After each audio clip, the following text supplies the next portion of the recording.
Hello dear students, तो आइए बेटा आज हम क्लास 9 के मैथ का चैप्टर 8 स्टार्ट कर रहे हैं। चैप्टर का नेम है क्वाड्रिलेटरल्स। क्लियर है? तो सबसे पहले ये समझते हैं क्वाड्रिलेटरल क्या है। कोई भी एक दो डायमेंशनल फिगर, क्लोज्ड फिगर जिसकी चार साइड्स हो, टू डायमेंशनल क्लोज्ड फिगर जिसके कितने साइड हो, चार, उसे हम क्या बोलते हैं बेटा? Quadrilateral. Two dimensional closed figure having the four sides is called quadrilateral. जैसे आपको यहां पर कुछ शेप दिख रही है, क्लियर है? एक ही प्लेन के अंदर है, ये 3D में नहीं है, टू डायमेंशंस में है। तो इसके चार साइड है और ये क्लोज्ड फिगर है, ये भी क्लोज्ड, चार साइड इसके भी, इसके हर शेप का। तो ये शेप कैसी है बेटा? क्वाड्रिलेटरल। क्लियर है? तो क्वाड्रिलेटरल के कुछ टाइप्स, उसकी एक पहले प्रॉपर्टी है कि क्वाड्रिलेटरल के जितने भी एंगल हैं उन सबको अगर जोड़ दिया जाए तो उनका सम बेटा 360 डिग्री के इक्वल आता है। कितना आता है? 360 डिग्री। ये बात याद रखनी है आपने। जैसे अगर मैं इस एंगल को जोड़ दूं, यहां पर जैसे एंगल है 1 2 3 4, अगर इन चारों एंगल को जोड़ दिया जाए तो इनका सम कितना आएगा बेटा? That is 360 degree. क्लियर है? अच्छा चलिए अब हम समझते हैं some types of the quadrilaterals. Quadrilateral के कुछ टाइप्स हैं। सबसे पहले हम समझते हैं बेटा दैट इज ट्रेपीजियम। अब ट्रेपीजियम क्या है? एक ऐसे फिगर जिसमें अपोजिट साइड्स पैरेलल हो, sorry any two sides are parallel, opposite नहीं बोलना, any two sides are parallel, कोई भी दो साइड्स पैरेलल, मतलब जैसे ये और ये पैरेलल है, अब ये पैरेलल हो कोई जरूरी नहीं है, इनसे हमें कोई मतलब नहीं है, केवल ये कोई भी दो पैरेलल होनी चाहिए। ये पैरेलल हो गई तो इस शेप का नेम हो गया ट्रेपीजियम। क्लियर है? अगर ये पैरेलल ना होती, ये पैरेलल हो जाती, मान लीजिए ये वाली साइड, तब भी मैं इसको क्या बोलता? ट्रेपीजियम। क्लियर है? तो कोई दो साइड एक दूसरे के पैरेलल होनी चाहिए। तो नेक्स्ट फिगर पे चलते हैं बेटा, ये पैरेललोग्राम। इसका नेम क्या है? पैरेललोग्राम। अब ये पैरेललोग्राम क्या है? जिसमें ऐसी फिगर, ऐसा क्वाड्रिलेटरल जिसमें अपोजिट साइड्स पैरेलल हो। इसमें क्या था? कोई दो साइड से पैरेलल होनी चाहिए, इसमें हर अपोजिट साइड एक दूसरे के पैरेलल है, मतलब ये साइड इसके पैरेलल है, ओके, लेकिन ये भी इसके पैरेलल है, इसीलिए इसका नाम है पैरेललोग्राम। बात समझ में आ गई? इसमें हर एक साइड किसी न किसी दूसरी साइड के तो पैरेलल है ही है, मतलब ये वाली साइड इसके पैरेलल और ये वाली साइड इसके, तो हर अपोजिट साइड एक दूसरे के पैरेलल, ये आपस में पैरेलल, ये भी आपस में पैरेलल। क्लियर है? फिर आता है बेटा अपना रेक्टेंगल। अब रेक्टेंगल क्या है? इसमें इस वाली सारी प्रॉपर्टीज हैं। पहले तो क्या, इसकी हर अपोजिट साइड एक दूसरे के पैरेलल थी, अपोजिट साइड पैरेलल, इसमें भी पैरेलल है, ये साइड इसके पैरेलल, ये साइड इसके पैरेलल। क्लियर? तो इसमें भी ये वाली प्रॉपर्टीज है, लेकिन एक कुछ एक्स्ट्रा फीचर के साथ आया, ये इंप्रूवमेंट के साथ। वो क्या? इसमें हर एक एंगल 90 डिग्री है, ये एंगल 90, ये एंगल भी 90, ये भी 90 और ये भी 90। क्लियर? हर एंगल 90, अपोजिट साइड्स पैरेलल है, ओके, साथ में अपोजिट साइड्स इक्वल भी हैं, मतलब ये साइड इसके पैरेलल तो है ही, साथ में इसके इक्वल भी है लेंथ में, ये साइड इसके पैरेलल तो है, साथ में इसकी लेंथ के भी इक्वल है। तो हर एक फीचर आपको पता होना चाहिए। क्लियर है बेटा? तो रेक्टेंगल में पैरेललोग्राम के सारे फीचर्स हैं, तो रेक्टेंगल को पैरेललोग्राम बोल सकते हैं हम। बात समझ में आई? लेकिन पैरेललोग्राम को रेक्टेंगल नहीं बोला जा सकता। क्यों? इसमें रेक्टेंगल के लिए कंडीशन एंगल 90 डिग्री होना चाहिए, यहां 90 नहीं है। समझ में आया? इसमें इक्वल की कंडीशन भी है, इसमें ऐसा नहीं है। तो ये बताओ, ये चीज समझ में आई बेटा? अब बात करते हैं हम रोम्बस की। किसकी बात करते हैं? एक रोम्बस। अब देखिए, देखने में पैरेललोग्राम और रोम्बस एक जैसे से ही लग रहे हैं, क्लियर, लेकिन इसमें एक डिफरेंस है। वो क्या है? रोम्बस की हर एक साइड आपस में इक्वल है, every side of a rhombus is equal. अगर ये लेंथ 4 सेंटीमीटर है तो ये भी 4 होगी, ये भी 4, ये भी 4। ये एक तरह का पैरेललोग्राम ही है, लेकिन एक एडिशनल फीचर आ चुका है। वो क्या? कि इसकी हर साइड एक दूसरे के इक्वल है। तो रोम्बस को भी आप पैरेललोग्राम बोल सकते हो। क्लियर। लेकिन पैरेललोग्राम को रोम्बस नहीं बोला जा सकता, क्योंकि रोम्बस में हर एक साइड इक्वल है, इसमें हर एक साइड इक्वल नहीं होती। हो भी सकती है, इसमें नहीं भी, कोई जरूरी नहीं है। लेकिन रोम्बस में चारों साइड इक्वल, और ये पैरेललोग्राम तो है, ये पैरेललोग्राम वाला फीचर तो है, मतलब ये साइड इसके पैरेलल, ये इसके पैरेलल। क्लियर। अब बात आता है स्क्वायर। आपको ऑलरेडी सबको पता होगा, इसकी भी सारी साइड्स पैरेलल हैं, सॉरी अपोजिट साइड्स एक दूसरे के पैरेलल, इसमें भी थी, इसमें भी है, दोनों में सेम फीचर है। और क्या है, इसकी हर साइड आपस में इक्वल, इसकी भी हर एक साइड आपस में इक्वल। तो डिफरेंस कहां हुआ, इसमें हर एक एंगल 90 डिग्री है, स्क्वायर में हर एक एंगल कैसा है 90 डिग्री, जैसा कि रेक्टेंगल में भी होता था। बात समझ में आई है बेटा। अब बात करते हैं काइट शेप। काइट शेप में क्या है, अपोजिट साइड्स पैरेलल का कोई सीन नहीं है यहां पर। यहां पर क्या है, दो एडजेसेंट साइड पैरेलल होनी चाहिए, सॉरी पैरेलल इक्वल होनी चाहिए, ए बी सी डी। जैसे कि अगर मैं बात करूं यहां पर A B is equals to A C, ये इसके इक्वल है, एडजेसेंट साइड इक्वल है।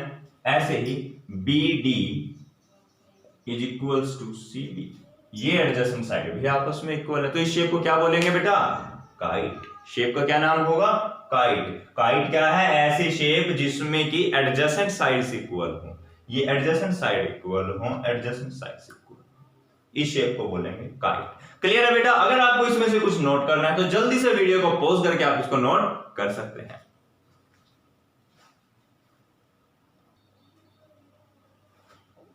तो बेटा यहां पर देखिए, अब हम करते हैं स्टार्ट अपने theorem number 8.1। A diagonal of the parallelogram divides it into two congruent triangles. मतलब कि एक जो बेटा यहां पर देखिए हमारे पास पैरेललोग्राम है, क्लियर, इसमें हमने एक डायगोनल बनाया। तो डायगोनल बनाने से ये जो दो ट्रायंगल बने हैं ये दोनों कॉन्ग्रुएंट होंगे। क्या होंगे, दोनों एक दूसरे के कॉन्ग्रुएंट। अब देखिए कैसे, ये वाला एंगल तो इस एंगल के इक्वल, क्योंकि ये दो लाइनें क्या हैं, सॉरी यहां पर क्या हो जाएगा, देखिए ये एंगल इस एंगल के इक्वल, ये वाला एंगल इस एंगल के इक्वल, मतलब दो एंगल और एक साइड कॉमन, तो ये दोनों क्या हो जाएंगे आपके कॉन्ग्रुएंट ट्रायंगल। क्लियर है। तो हम इसको ज्यादा डिटेल में नहीं समझेंगे, केवल इतना याद रखिए आप, अगर एक डायगोनल बनाया जाए पैरेललोग्राम में से, तो जो दो ट्रायंगल बने हैं दोनों के दोनों कैसे होंगे, कॉन्ग्रुएंट। आप इसको चेक भी कर सकते हो, ASA रूल से ये कॉन्ग्रुएंट होंगे, दो एंगल और उनके एक साइड। क्लियर है। फिर theorem number 8.2, in a parallelogram opposite sides are equal. Parallelogram में हमेशा अपोजिट साइड्स इक्वल होती हैं, ये साइड इसके इक्वल, ये साइड इसके इक्वल। अगर कहते हैं क्वाड्रिलेटरल हो, जैसे ये आपको दिया, पता नहीं पैरेललोग्राम में क्या है, लेकिन इसमें अपोजिट साइड्स इक्वल बता रखी हैं, तो हम क्या कहेंगे, ये क्या है, एक पैरेललोग्राम। अगर किसी क्वाड्रिलेटरल की अपोजिट साइड का हर जोड़ा, यानी ये इसके और ये इसके इक्वल हो, तब हम क्या कहते हैं, this is a parallelogram. Clear. ये थ्योरम 8.3 है, इसके बिल्कुल अपोजिट है ये। Next, in a parallelogram opposite angles are equal. Parallelogram में बेटा जितना ये वाला एंगल होगा ना, ये पूरा, उतना ही ये वाला एंगल भी होगा। बात समझ में आई। पैरेललोग्राम में अपोजिट एंगल हमेशा इक्वल होते हैं, वैसे ये वाला एंगल इस एंगल के भी इक्वल होगा।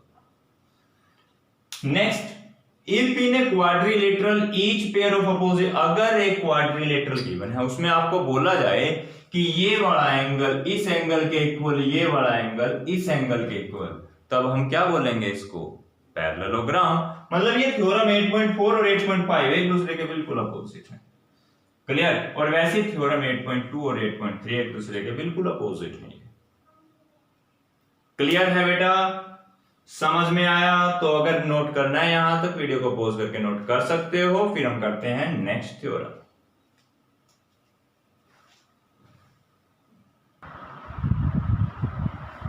देखिए बेटा, नेक्स्ट थ्योरम नंबर 8.6। ये थ्योरम नंबर 8.6 हमें क्या कहती है कि diagonals of a parallelogram bisect each other. एक पैरेललोग्राम आपको गिवन है, इसके ये क्या है शेप, पैरेललोग्राम। पहले ये अगर एक पैरेललोग्राम में जो डायगोनल्स बनाए जाएं, तो ये डायगोनल्स कहीं पर मान लीजिए एक दूसरे को कट करते हैं, तो ये एक दूसरे को बाइसेक्ट करेंगे। क्या करेंगे? बाइसेक्ट, यानी जितनी इसकी लेंथ उतनी ये वाली लेंथ, जितनी ये वाली लेंथ उतनी ही ये वाली। बात समझ में आ गया बेटा? पैरेललोग्राम की प्रॉपर्टी है कि उसके डायगोनल एक दूसरे को दो बराबर बराबर हिस्सों में काटते हैं, यानी ए ओ, यहां पर देखिए क्या है, ए ओ बराबर है ओ डी और सी ओ बराबर है ओ पी। क्लियर? फिर कहता है मान लीजिए आपको एक क्वाड्रिलेटरल दे दिया, इसी का बिल्कुल अपोजिट, एक क्वाड्रिलेटरल दे दिया जिसके डायगोनल एक दूसरे को बाइसेक्ट करते हैं, यानी कि अब की बार ये वाली कंडीशन गिवन, ऑलरेडी बोल रखा है कि ये इसके बराबर है, ये इसके बराबर, तब हम इस क्वाड्रिलेटरल को क्या बोलेंगे? पैरेललोग्राम। क्या बोलेंगे इसको हम? पैरेललोग्राम। बस ये भी थ्योरम 8.6 और 8.7 दोनों एक दूसरे के अपोजिट हैं। वैसे थ्योरम 2 3 के अपोजिट थी, 4 5 के और 6 7 के। क्लियर है? तो चलिए आप जल्दी से इसको नोट डाउन कर सकते हैं।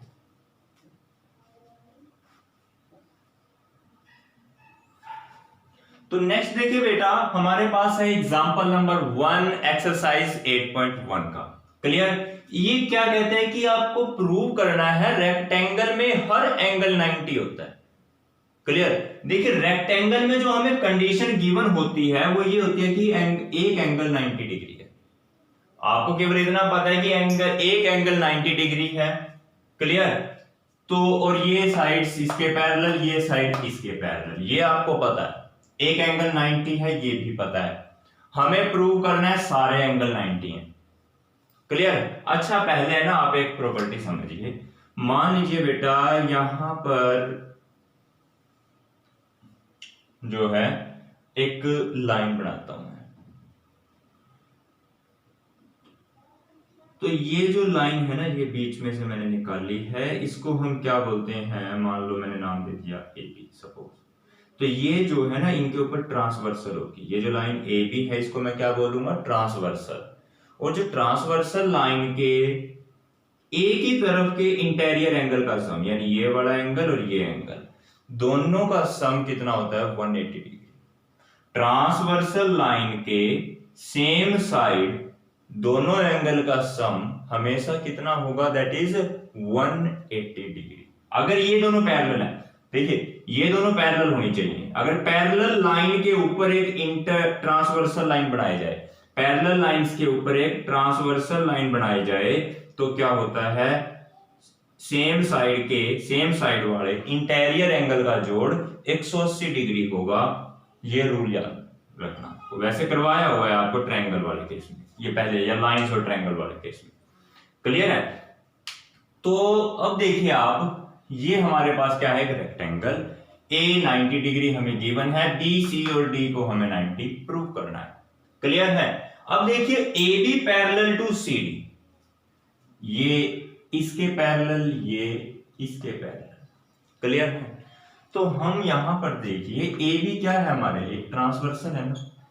ये दो लाइनें मेरे पास, इसमें से ये कट कर रही है इनको, तो ये क्या है? ये पैरेलल है एक दूसरे के। क्लियर? और ये लाइन क्या है? ट्रांसवर्सल का काम कर रही है। तो ट्रांसवर्सल के दोनों तरफ, ट्रांसवर्सल में सेम साइड जो इंटरनल एंगल होते हैं उनका सम कितना होता है? That is 180 degree. तो A प्लस बी 180 डिग्री। क्या रीजन रहेगा? Interior angle on the same side of the transversal. ये मेरी ट्रांसवर्सल है, ठीक है? ट्रांसवर्सल के सेम साइड में एक ये और एक ये, जितने जो दोनों एंगल हैं इन दोनों का सम कितना? 180 डिग्री। क्लियर है? तो अब देखिए हमें तो एंगल बी निकालना है पहले। वो क्या हो जाएगा? 180 माइनस एंगल ए। 180 में से एंगल ए माइनस करो, 90 है ना, तो 90 को माइनस किया, तो एंगल बी बेटा हमारा आ गया, दैट इज 90 डिग्री। ये बताइए बेटा ये चीज समझ में आई कि नहीं आई? यहां पर एंगल ए था 90 डिग्री, यहां पर एंगल बी है 90 डिग्री। जैसे ए और बी को से हमने 90 प्रूव किया, सिमिलरली आप डायरेक्ट लिख दोगे यहां पर, similarly angle C equals to angle D and that is equals to 90 degree. हम ये भी प्रूव कर सकते हैं। क्लियर है? हो गए सारे angle 90, A B C D, तो सभी एंगल्स क्या हैं? 90 डिग्री। क्लियर है? तो चलिए वीडियो को पॉज करके इसको नोट कर लीजिए।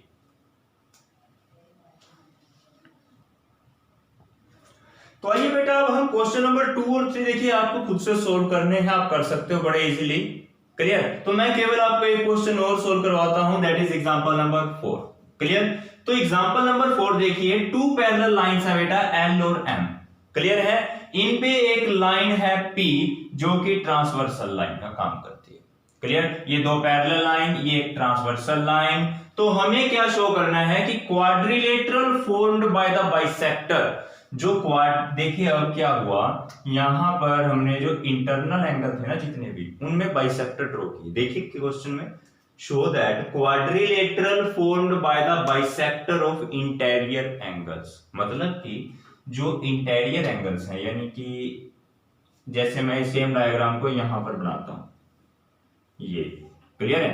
तो एक ये इंटीरियर एंगल है, कौन सा एंगल? इंटीरियर। जैसे यहां पर P लिखा हुआ है, यहां A है और यहां C, यानी PAC, PAC ये इंटीरियर एंगल है। क्लियर? इसका बाइसेक्टर बनाया मैंने, ये कुछ ऐसे।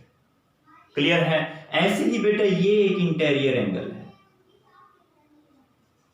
ये ACQ, तो ये इंटीरियर एंगल है ना, तो इसका भी एक बाइसेक्टर बनाया, ये यानी कुछ ऐसे।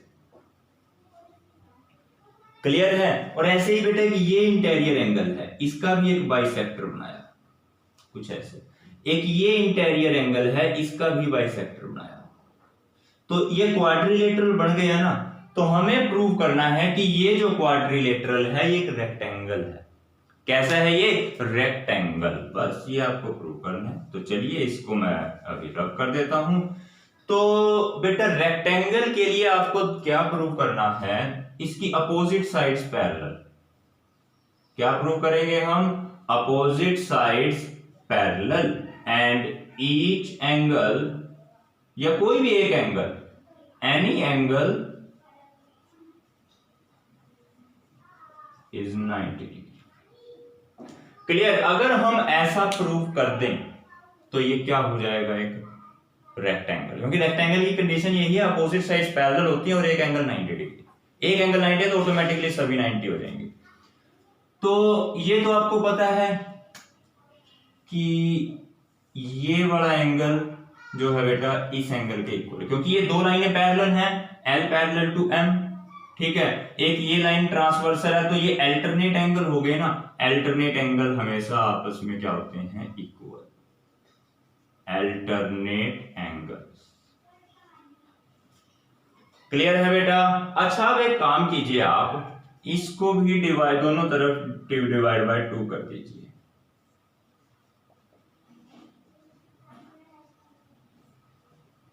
कोई फर्क नहीं पड़ा। ठीक है?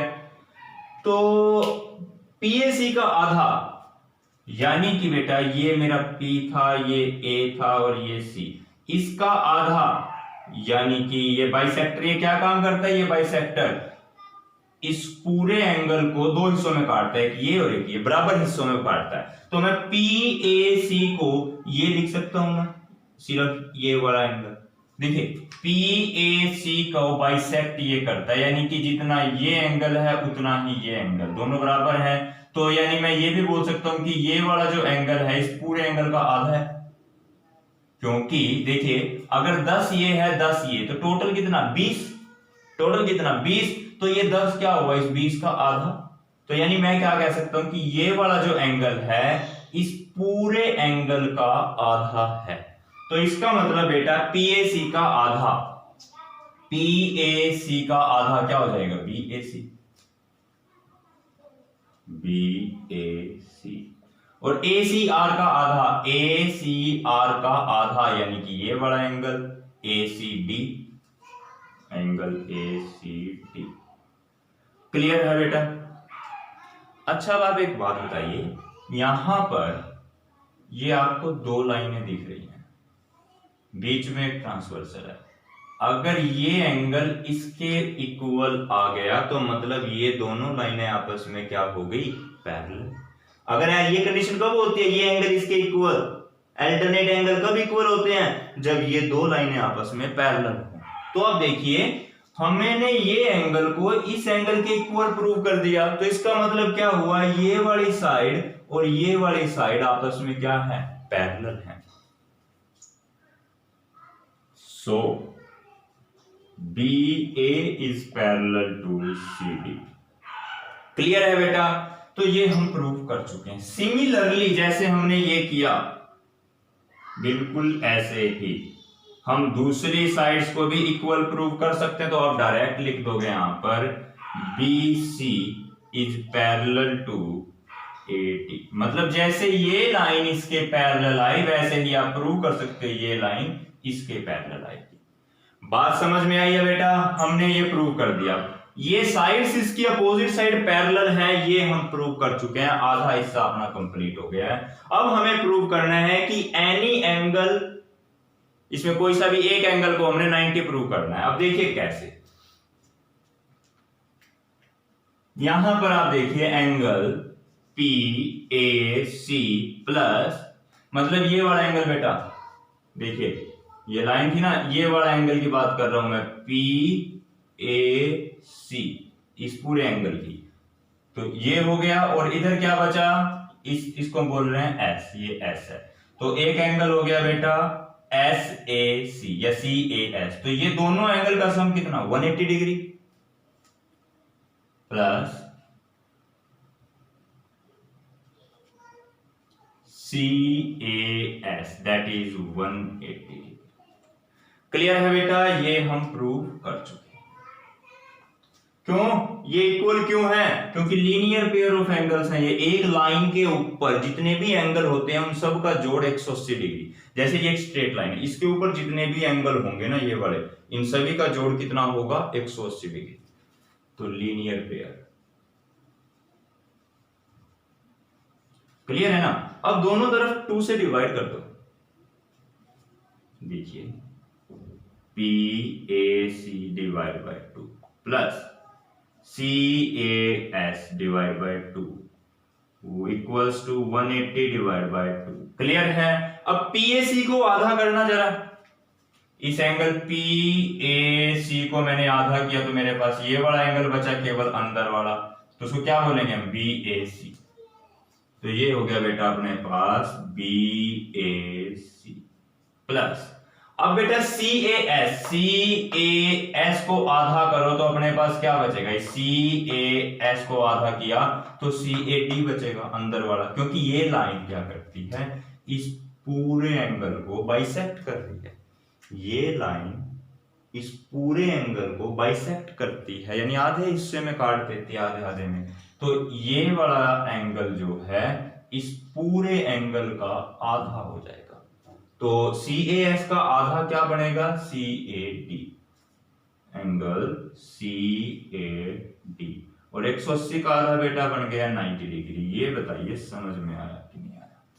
क्लियर है बेटा, इसको नोट कर सकते हो आप। अभी मैं इसको रब कर रहा हूं यहां से।